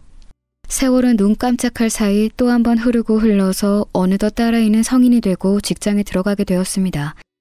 마냥 애로만 있어줄 줄 알았는데 어느새 어른이 되어 부모의 품을 떠나 다른 지역에서 혼자 살게 되었어요. 아이가 20살이 되어 처음 자취방에 데려주던 날 짐을 내려놓고 딸아이를 그 집에 혼자 두고 올라오는 길에 어쩜 그렇게 눈물이 나던지 혼자 있을 아이가 걱정되기도 하고 아이의 방이 너무 작아서 미안하기도 하고 이젠 다 큰 것 같아서 세월이 무색하기도 하고 참 복잡 미묘하더라고요. 그러던 아이가 또 어느새 졸업을 하고 직장을 구했으니 함께 살지 않으니까 멀리 있는 아이가 변화하고 나아가는 게 더 다르게 느껴졌어요. 딸은 평소부터 꿈꿨던 기획사 직원으로 들어가 연예계 관련된 일을 시작했습니다. 저도 잘은 모르는데 딸 얘기로는 전부터 이야기하던 연예인 매니지먼트 일이라고 했어요. 매니지먼트가 무슨 일인지는 아직도 정확히는 모르지만요. 아마도 연예인의 방송 일을 기획하고 홍보하는 그런 일이겠죠. 그 일은 제 예상대로 쉽지 않아 보였습니다. 야근이 굉장히 잦을 정도로 업무도 많고 스트레스를 많이 받는 것 같았어요. 그럼에도 딸은 그 일이 좋다고 하더라고요. 단순한 사무직이 아니라 일을 하는 재미도 있고 자신이 이뤄낸 결과를 보며 좋아해주는 사람들을 보면 보람도 있다고요. 저는 딸이 좀 쉬운 일, 열심히 노력하지 않아도 되는 일, 애쓰지 않아도 되는 일을 하기 바랬지만 그래도 그게 딸이 원하는 일이고 그 일을 하고 있으니 다행이다 싶었습니다. 취직을 한 지 2년 후쯤 딸이 슬며시 결혼 이야기를 했습니다. 원래 주말마다 집에 내려오던 딸이 언젠가부터 내려오는 횟수가 적어졌거든요. 일이 바쁜가 싶었는데 알고 보니 만나는 사람이 생겼던 거였더라고요. 저에게 슬그머니 남자친구 이야기를 하는데 생각보다 진지하게 만남을 이어가고 있었어요. 나보다 3살 많은 사람인데 홍보대행사 대표야. 유머러스하고 밝아. 나 좋다고 쫓아다니던 사람인데 처음에는 분명 관심 없었거든? 그런데 한 6개월을 쫓아다니더라고. 맨날 선물 공세에 편지 주고 찾아오고 연락해오고. 그러니까 사람 마음이 정말 움직이긴 하더라. 엄마, 이렇게 나 사랑해주고 잘해주는 사람이면 그냥 결혼까지 해도 되지 않을까 싶어. 사랑받으며 살 수 있을 것 같다는 그런 확신이 들거든. 딸을 그렇게나 사랑해주는 사람이라는데 사랑받는 느낌이 들게 해준다는데 제가 더 할 말이 있을까요? 다만 딸아이가 취직한 지 얼마 안 되었고 요즘 시대에선 빨리 결혼하는 추세가 아니다 보니 조금 더 신중하게 생각하길 바랬습니다. 조금 더 남편과 제 곁에 아이로 남아줬으면 좋겠다는 생각도 들고 결혼 전에 자신이 좋아하는 일에 대해 조금이라도 더 경험을 갖는 게 낫지 않을까 싶었어요. 저 또한 결혼으로 인해 경력이 단절되었고 그때 조금이라도 더 늦게 식을 올리는 게 좋지 않았을까 하는 아쉬움이 있었거든요. 딸에게 이런 저의 걱정을 내비추니 충분히 이해하고 공감한다고 말해주더군요. 그러면서 엄마 말대로 더 신중하게 생각해보겠다고 했습니다. 그런데 그 일이 있은 지 며칠 후 갑자기 딸이 남자친구와 저희 집을 찾아뵈어도 괜찮겠냐고 묻더군요. 놀라서 정식으로 인사를 시켜주는 거냐고 물으니 그 남자애가 딸아이에게 부모님을 뵙고 싶다고 엄청 성화라는 겁니다. 딸아이가 안 된다고 몇 번을 거절했는데도 딱 한 번만 뵙고 싶다고 했다네요. 뭔 말을 하고 싶어서 저럴까 싶기도 하고 좀 대책 없는 편인가 싶어서 저도 제 두 눈으로 보고 싶은 생각이 들었습니다. 그래서 알겠다고 찾아오라고 했죠. 그런데 지나고 보니 그 선택은 악수였던 것 같습니다. 갑작스러운 만남 자리에 다소 어색한 분위기에서 남편과 저 딸아이와 그 남자애 이렇게 넷이서 만났습니다. 남자친구란 그 사람은 제 생각보다 많이 어른스러운 분위기더라고요. 딸아이보다 3살 많다고 했는데 제가 보기엔 30대 후반에 정장을 차려입은 사업가 같았어요. 뭐 대표라고 하니 일부러 어려 보이지 않으려고 노력한 걸 수도 있겠지만요. 우선은 그 남자라고 지칭할게요. 그 남자분은 저희 부부에게 깍듯이 인사하면서 본인 소개를 했습니다. 그중 아직도 기억나는 대목이 본인의 집은 따로 걱정할 것 없이 여유롭고 풍족한 집안이라는 말이었어요. 그렇게 대놓고 집안에 대한 이야기부터 하니까 왠지 모르게 좀 찜찜하더라고요. 그런 기분으로 가만히 듣고 있는데 딸이 잠깐 마실 걸 사오겠다며 슈퍼에 나갔습니다. 그러자 그 남자가 딸아이가 사라진 걸 끝까지 확인한 후에 갑자기 상탁에 있는 물을 한 번에 원샷하고선 마음속에 있던 말을 훌훌 털어내기 시작했습니다. 어머님, 아직 은미한테는 말 안 했지만요. 저 사실 어머님한테 서운한 감정이 있었습니다. 은미한테 결혼에 대해선 좀 더 신중하게 생각하라고 말씀하셨다는 거 알고 있습니다. 그런데 저희 이제 둘 다 어엿한 어른이고 각자의 감정에 대해 잘 알고 있거든요. 평생 함께하고 싶은 상대라는 것에도 확신이 있고요. 그런데 어머님께서 그렇게 말씀하시니 은미가 갑자기 결혼에 대해 좀 더 생각해보자면서 태도가 많이 달라졌어요. 그게 제 입장에선 좀 답답하기도 하고 당황스럽기도 합니다. 어머님이 오늘 저를 보셨으면 생각이 바뀌셨을 거라고 생각해요. 그래서 말인데 저희 결혼 허락해 주시면 안 될까요? 제가 결혼을 대놓고 반대한 것도 아니고 아무리 그렇다 한들 저를 보고 싶다고 한 이유가 이런 서운함에 대한 투정이라니 정말 어이가 없었습니다. 그때 마침 들어온 딸아이가 가라앉은 분위기를 보면서 무슨 일이냐고 묻더군요. 내가 뭐 죄를 지은 것도 아니고 할 말은 해야겠다 싶으니 말할게요.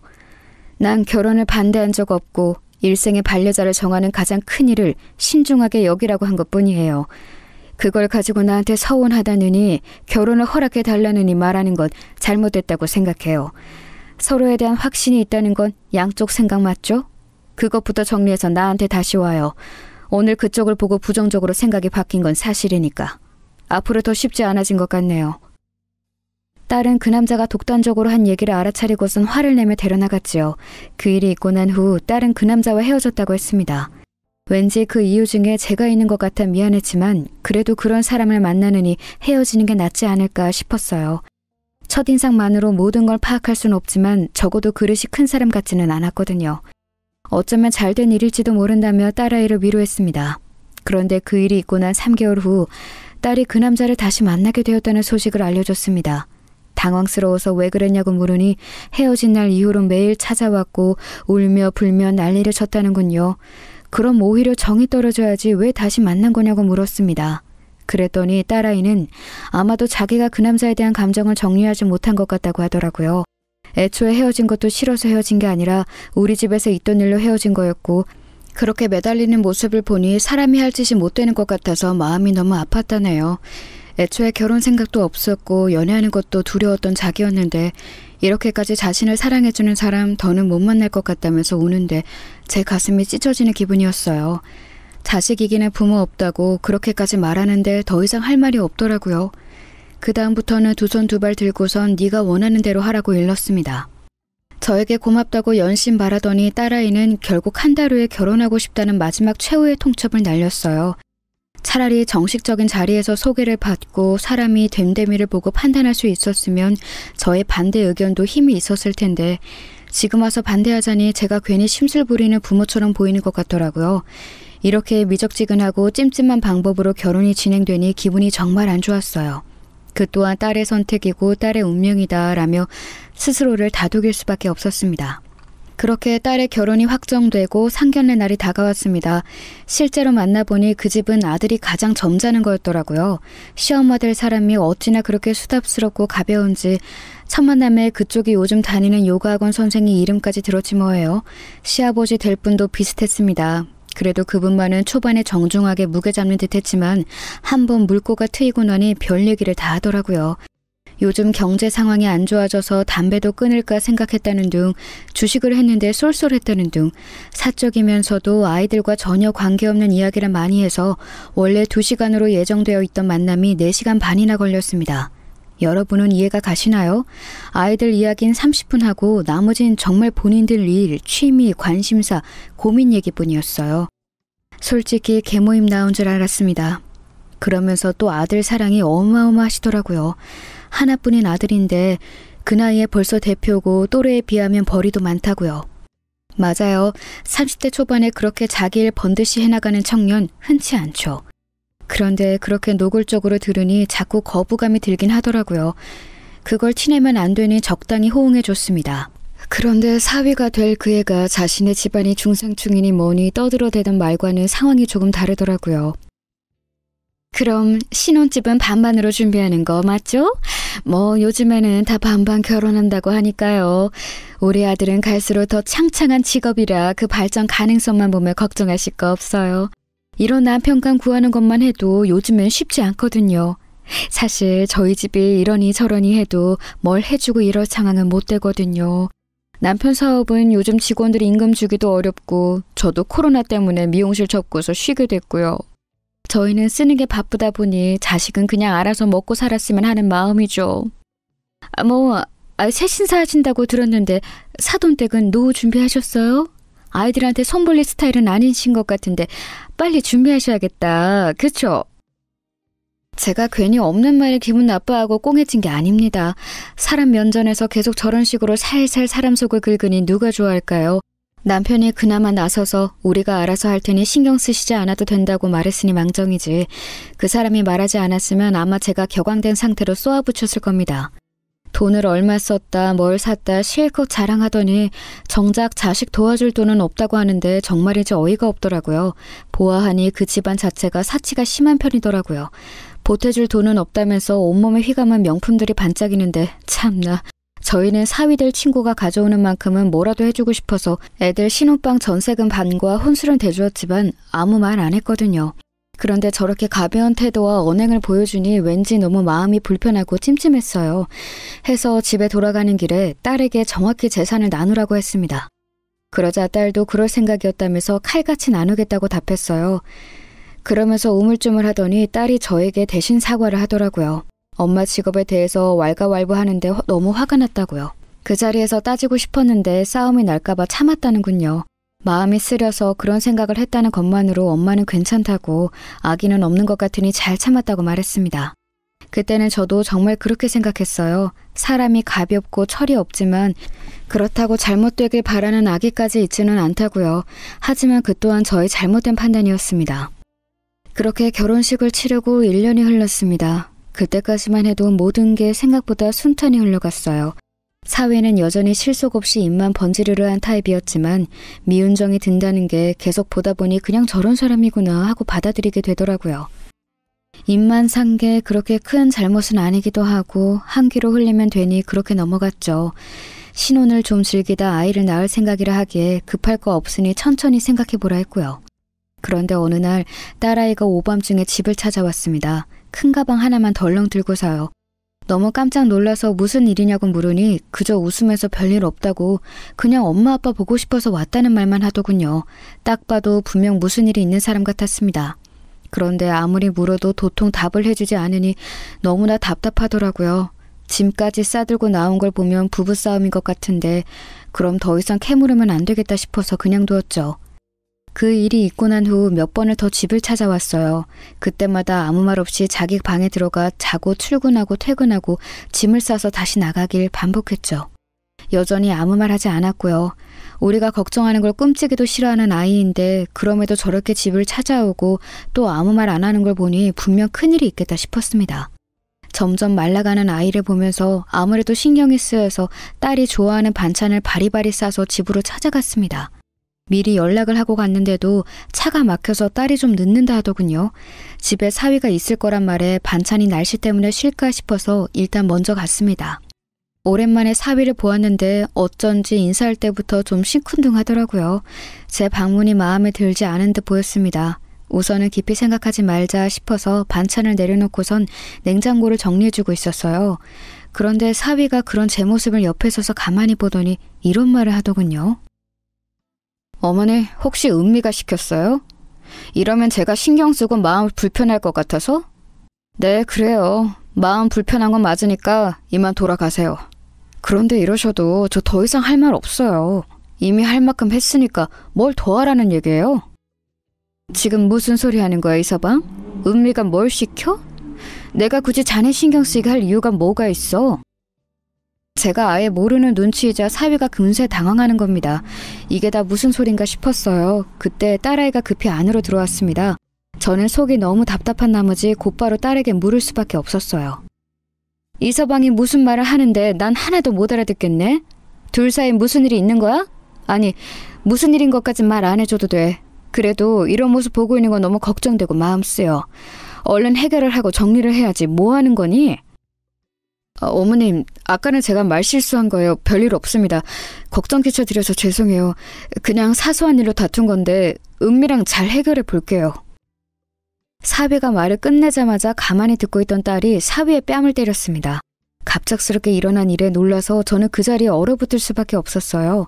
사위는 벌겋게 변한 뺨을 부여잡고 무슨 짓이냐며 큰 소리를 냈습니다. 그러자 딸이 충격적인 이야기를 꺼내기 시작했어요. 뭐? 사소한 일? 별일 없어? 네가 인간이면 최소한 우리 엄마 앞에서 실수 같은 거 하면 안 되지. 더 고개 숙이고 조아려야지. 엄마, 이 사람 바람 폈어. 그것도 술집에서 만난 여자들 3명이랑. 아니, 혹시 모르지. 나한테 들킨 거 말고 더 있는지도. 그렇게 여자들 만나서 히히덕거리면서 나한테 사랑한다 말하고 나밖에 없다고 말했어. 이게 정상이야, 엄마? 내가 미안하다고 사과했잖아. 몇 번을 사과하고 무릎도 꿇었잖아. 그런데 이렇게까지 해야 해? 어차피 너도 이대로 이혼하면 손해 아니야? 돈도 잃고 직장 가봤자 이혼녀 타이틀만 얻는 거잖아. 나도 할 말 많은데 여태까지 참은 거란 생각 안 해?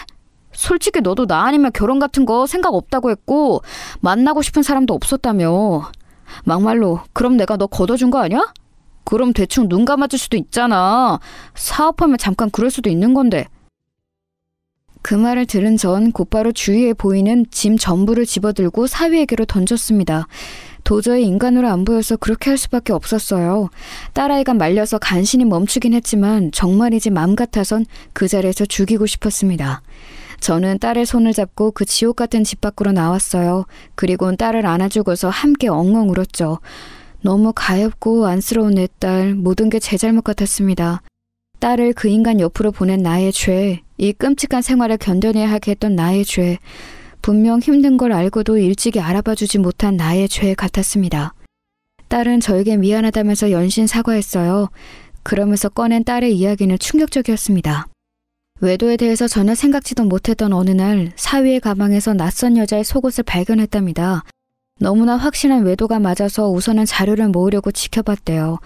그런데 정말 눈 하나 깜짝 안 하고 거짓말을 하기에 자신의 생각보다 오래 그리고 어쩌면 더 많이 여자를 만났을 거란 추측이 들었다고 하더군요.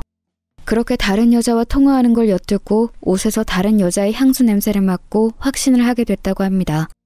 그렇게 처음 외도를 알았을 때 이혼해야겠다고 결심했지만 사위가 곧바로 붙잡고 사과하기에 우선은 생각해볼 시간을 갖기로 했대요.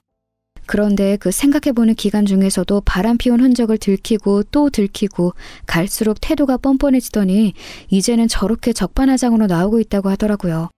이혼해야겠다고 마음은 먹었는데 막상 헤어지려고 하니 뭐부터 해야 할지 모르겠고 그저 막막한 상황이었다네요. 결혼하려고 쓴 돈부터 생각이 나고 그게 아깝단 생각이 드니까 선뜻 결정을 내리기가 어려웠대요. 하지만 더 이상 미룰 수 없으니 이혼하자고 이야기했는데 사위가 먼저 시댁에 손을 썼더라고요. 다음날 사돈댁에 전화를 해왔답니다. 그러면서 딸에게 하는 말이 새아가 힘든 거 다 한다. 그래도 뭐 어쩌겠니. 바람피는 남자들 한둘도 아니고 이혼이 그렇게 쉬운 것도 아니잖니. 지금 갈라서면 너만 손해야. 알아? 그리고 잘 생각해봐. 한 사람이랑 오래 바람 피운 것도 아니고 여러 사람을 짧게 몇 번 만난 건데 그게 오히려 낫지 않니? 마음을 준 건 아니잖아. 그냥 몸이 그리웠던 거지. 아우 그러게 없는 살림에 결혼하면 이렇게 끙끙 앓는 거야. 바쁘고 잘 나가는 남편 옆에 두는 게 뭐 그렇게 쉬운 일인 줄 알았니? 네가 좀 통 크게 굴었으면 마음이 다른 길로 샜겠어? 하여튼 다 지나가는 바람이니까 네가 이해해라. 라고 했다는 겁니다. 그 말에 또 딸은 어찌해야 할지 몰라 매일 밤마다 울기만 했고요. 그야말로 한숨이 나오는 상황이었어요. 야무지고 똑부러졌던 딸은 시댁의 거친 말에 어느새 지쳐서 판단력을 잃어버린 듯 했습니다. 저는 당장 이혼하라고 말했고 딸은 알겠다며 고개만 끄덕였죠. 저는 곧바로 시댁에 전화를 했어요. 당장 만나자고 했더니 바쁘다면서 할 말 있으면 전화로 하라더군요. 끝까지 무례한 그 인간들에게 저도 처음으로 큰 소리를 쳤습니다. 바람핀 짐승을 자식으로 뒀으면 부끄러운 줄 알아야지. 어디 남의 귀한 딸한테 이해라 마라 합니까? 그렇게 당연하게 말하는 걸 보니 그쪽 남편도 줄곧 바람 피웠나 본데요. 그런데 어쩌나 우리 집안은 그런 파렴치한 집과는 거리가 멀어서 애들 당장 이혼시키고 다시는 보지 맙시다. 당신 같은 집안과 엮인 게 너무 수치스러우니 조용히 갈라서게 하세요. 또 방정 떨지 마시고. 제 할 말만 하고 전화를 확 끊어버리니 화가 났는지 계속 전화가 오더라고요. 다 무시하고 차단해버렸습니다. 딸아이 때문에 여태까지 참은 거였는데 이런 대접을 해놓고 평화적인 방법으로 일을 처리할 순 없죠. 이혼 과정도 정말 더럽고 지저분했습니다. 사위, 아니 이제 다시 그 남자라고 하죠. 그 남자가 딸아이에게 다시 매달리면서 이혼하기 싫다고 어찌나 난리를 치선지요. 딸아이는 이번 일의 여파로 인해서 회사까지 그만두고 저희 집에 와 있거든요. 그러자 저희 집 앞까지 찾아와서 고래고래 소리를 지르고 요란 법석을 떨더라고요. 정말로 미친 사람 같아서 새 식구가 얼마나 불안해 있는지 몰라요. 한 번은 참다 못한 남편이 나가서 당장 사라지라고 혼을 내면서 밀쳤는데 그 와중에 남편 바지가랑이까지 붙들고서 제발 용서해달라고 했다네요. 확실히 정상이 아니죠. 그렇게 당당하게 나설 땐 언제고 이제 와서 또 그러는 것도 웃기고 그런다고 해서 이번에도 또 정말로 봐줄 거라고 생각하는 게 황당했습니다. 아주 상습범이 따로 없었어요. 딸이 신경 쓸까봐 말하진 않았지만 한 번은 제가 일하는 목욕탕 앞에까지 찾아왔더라니까요. 깜짝 놀라서 그냥 쳐다보니 다가와서 그러더군요. 어머님, 제발 음미 좀 설득해주세요. 아니, 어머님이 저 좀 용서해주세요. 저 정말 마음 고쳐 먹었어요. 헤어지고 나니까 제가 정말로 사랑했던 사람은 음미뿐인 거 이제 알았어요. 이렇게 헤어지니까 정말 너무 힘들고 숨쉬고는 못 살 지경이에요. 다시는 한눈 팔지 않고 음미만 바라보며 살게요. 네? 제 앞에서 헛소리만 하길래 목욕탕에 들어가서 물 한 망가지를 가져와 얼굴에 뿌려버렸어요. 다시는 찾아오지 말라고. 지금까지는 그나마 남은 정 때문에 봐준 건데 한 번만 더 찾아오면 경찰에 신고하겠다고 말했습니다. 경찰이란 말이 나와서 그런 건지 그때부터 안 오더군요. 정말 끝까지 추잡스럽고 한심하더라고요. 그 일이 있고 난 후 딸은 저희의 보살핌 아래서 조금씩 나아지게 됐어요. 함께 여행도 가고 바람도 쐬러 가면서 휴식 시간을 가졌더니 점차 잘 웃고 말도 잘하게 되더라고요. 그렇게 두어 달을 쉬다가 다른 회사에 취직도 했습니다. 전보다 훨씬 더 좋은 회사고 복지나 급여 부분에서도 더 좋다고 하더라고요. 정말 다행이었죠. 이제 다시 좋아지려고 다시 행복해지려고 모든 일이 풀리나 싶었습니다. 와중에 그 남자가 자신을 잊었냐며 몇 번 문자를 보내왔다는데 그게 싫어서 이젠 아예 번호도 바꿔버린 듯 하더라고요. 거리가 좀 멀어도 당분간은 집에서 왔다 갔다 하며 회사를 다니기로 하고요. 그렇게 3개월 정도가 흘렸을 무렵 집으로 꽃배달이 하나 왔습니다. 사실 너무 놀란 채로 받았어요. 또 그 미친 남자애가 선물을 보내온 걸까 봐요. 그럼 곧바로 찢어버리려는 마음으로 확인해 보았는데 다행히도 모르는 사람 이름으로 온 선물이더라고요. 퇴근한 딸에게 물어보니 아는 사람이 자기를 마음에 들어해서 선물을 주는 거라 하더라고요.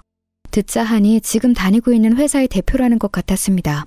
대표인데 미혼에 젊어서 인기가 좋은 사람이라 하더라고요. 그런데 회사에서 몇 번 본 이후로 자신에게 마음을 표현하기 시작해서 사장과 직원 관계에 좀 불편하다 하더라고요. 게다가 이젠 자신을 좋다고 하면 오히려 거부감이 든다면서 이번엔 그냥 못 본 척 넘겨버리겠다고 하더군요. 부모의 마음으로써 딸이 다른 더 좋은 사람을 만나서 상처로 회복하길 바래왔죠. 하지만 이번엔 딸의 말이 이해가 갔어요. 쉽게 마음을 주는 것도 어려울 테고 애정 공세를 보이는 행동도 전 남편과 같아서 기시감이 드니 더 불편한 것도 있었겠죠. 이제는 그저 시간이 약이라는 생각에 딸아이가 하고 싶은 대로 두기로 했습니다. 그 뒤로 몇 번 더 선물이 왔고 아마 익숙하게 받는 걸 보니 뭔가 진전이 있는 듯 했지만 물어보진 않았죠. 그렇게 안정을 되찾을 무렵 저도 늘 똑같이 일터로 출근한 날이었어요. 가보니 어쩐지 익숙한 사람이 의자에 앉아있더라고요. 전 사돈댁이었습니다. 목욕탕에서 일하는 15년 동안 그렇게 화려하고 풍성하게 꾸민 머리에 화장을 하고 들어온 사람은 처음이었을 거예요. 다리를 척 꼬고서 저를 올려다보던 그 눈빛, 영락없이 그 여자였죠. 어머, 이게 누구야? 사돈댁 아니에요? 너무 오랜만이다. 이쪽에서 일한다고는 들었는데 이 집일 줄은 몰랐네. 나도 오랜만에 때 좀 밀려고 하는데 부탁해도 되죠? 아무리 일이라고는 하지만 그래도 껄끄러우실까 봐. 누가 봐도 제 기분을 망치려고 한 사람이었는데 그 도발에 넘어가는 게 싫어서 알겠다 했어요. 뭐가 그리 좋은지 연신 저를 보며 웃더군요. 최대한 침착하자라는 마음으로 준비해서 똑같이 일했어요. 그런데 참 역시나 그게 목표가 아니어서 그런지 혼자 계속 떠들어대더군요. 제가 열받을 말만 골라서요. 일부러 세게 미는데도 아픔을 참는 건지 아님 너무 오래 묵힌 때인 건지 잘만 참고서 얘기를 이어가더라고요. 아니, 좀 궁금하긴 했어요. 우리 아들은 이제 싹 다 잊고 새 출발했거든요. 애가 워낙 근면성실하다 보니 일도 너무 잘 풀리고 있고 앞으로 또 잡힌 계획도 많더라고요. 사연기업 들어보셨죠? 그 외에 있잖아요. 연예인들이 자주 홍보하는 곳. 거기랑도 새 프로젝트 하려고 준비한다 하더라고요. 우리 아들은 일낼 줄 알았다니까. 눈치 없이 자랑이 너무 길었나? 그래서 그쪽 딸은 아직도 거지처럼 지내요? 거지라는 말을 듣는 순간 저도 모르게 그 여자의 머리를 내리쳤습니다. 악하고 비명을 지르는데 주위 사람들이 다 쳐다볼 정도였죠. 다행히도 마침 옆에 지나가는 사람이 있었어서 그 사람이 팔을 치는 바람에 한 실수였다고 둘러댈 수 있었어요. 그러자 그 여자 얼굴이 아주 불에 탄 듯이 붉어지더라고요. 그 얼굴을 보며 저는 편안히 말했습니다. 다행히도 우리 딸도 잘 지내요. 그런데 아무리 악연이라 해도 연은 연인가 봐요. 우리 딸이 새로 들어간 회사가 사연기업이거든요. 어쩜 이렇게 만난다. 아참, 그리고 거기 대표랑 재혼했어요. 부럽죠? 웃으면서 이 말을 하니 그 여자가 정말 뒷목을 잡으면서 곧바로 일어나더군요.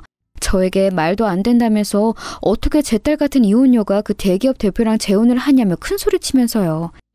저는 다행히도 우리 집으로 배달 왔던 꽃편지에 적힌 이름을 기억하고 있었죠. 그 회사 대표 이름이 박선우잖아요. 미혼의 젊은 대표. 우리 집으로 자주 선물도 보내요. 보여드려야 믿을 텐데 또 보여주기는 싫네. 하여튼 그렇게 알고 있어요. 곧 재혼할 텐데 축의금은 안 보내도 돼요. 결혼할 때 거지처럼 돈 한 푼도 안 보태준 집에서 벼룩에 간 빼먹는 거 나도 원치 않으니까. 마지막 말에 그 여자는 도저히 못 참겠다는 듯 씩씩거리며 목욕탕을 빠져나갔습니다. 얼마나 당황했으면 가는 길에 미끄러져 엉덩방아까지 찢더라고요. 주위에 있던 아주머니들과 아주 신나게 웃었죠. 그 뒷모습을 보며 어찌나 속이 시원하던지. 아니나 다를까 그날 저에게 모르는 번호로 문자가 왔더라고요. 거짓말하니까 기분 좋냐? 한심한 여편네 라고요. 그래서 조용히 딸이 받았던 꽃다발과 카드를 찍어서 보내줬죠. 그러자 답장이 없더라고요. 거짓말이면 어떤가요? 진짜로 딸의 재혼이라도 할까봐 그날부터 전전긍긍하면서 배 아파할 텐데 저는 그거면 충분해요. 기분이 좋아져서 그날 있던 일을 곧바로 딸과 남편한테 이야기해 주었는데 딸은 그저 웃고 남편은 못마땅해 하더라고요. 뭐하러 그런 거짓말까지 했냐고요. 남편이 제게 핀잔을 주자 딸이 제 편을 들면서 그 거짓말을 현실로 이루어줘야 속이 더 시원할 것 같다고 하는 겁니다. 그 대표랑 진짜 만날 거냐고 물으니 아직은 모르겠다고 모호하게 말했지만요. 다만 그 전 남편과 하는 프로젝트는 막을 수 있을 것 같다고 하더군요. 그렇게 될지 안 될지는 모르겠지만 듣기만 해도 제 몇 년간 묵은 한이 내려가는 기분이었어요. 그런데 일주일 후에 정말 속 시원하게도 그 남자가 딸아이 회사와 진행하는 일이 엎어졌다는군요. 이래서 사람이 죄짓지 말고 잘 살아야 하나 봅니다. 자신이 한 일이 이렇게 돌아올 수 있다는 걸 그 사람도 뼈저리게 느꼈으면 좋겠네요. 그 일이 있던 날 밤 남편이 제 손을 꼭 잡아주면서 얘기했습니다. 우리가 넉넉한 집안도 아니고 여유로운 형편도 아니지만 지금처럼 이렇게 정직하게 열심히 살아가자고요. 이렇게 살다 보면 분명 좋은 날이 있을 테니까 그 사실만 믿고 우리의 자리를 지키며 살아가자고 말해주었습니다. 저도 분명 가족들과 함께라면 그런 날이 올 거라 믿었죠. 딸애는 이제 곧 다시 한번 집을 나가 새로운 보금자리로 이동할 계획입니다. 자식을 내보낸다는 건 늘 한 치 앞도 알 수 없는 정글로 보내는 불안한 기분이에요. 그렇지만 더욱더 성숙해진 딸이 무슨 일이든 잘 해낼 거란 믿음이 생겼으니 전보단 편안해진 듯합니다. 일이든 사랑이든 딸의 선택이 옳은 길보단 행복한 길이었으면 합니다. 그동안 많이 힘들고 괴로운 시간들이었으니 우리 앞에 놓인 길은 평탄했으면 하는 바람으로요. 지금까지 저의 이야기를 들어주셔서 감사합니다. 좋은 하루 보내세요.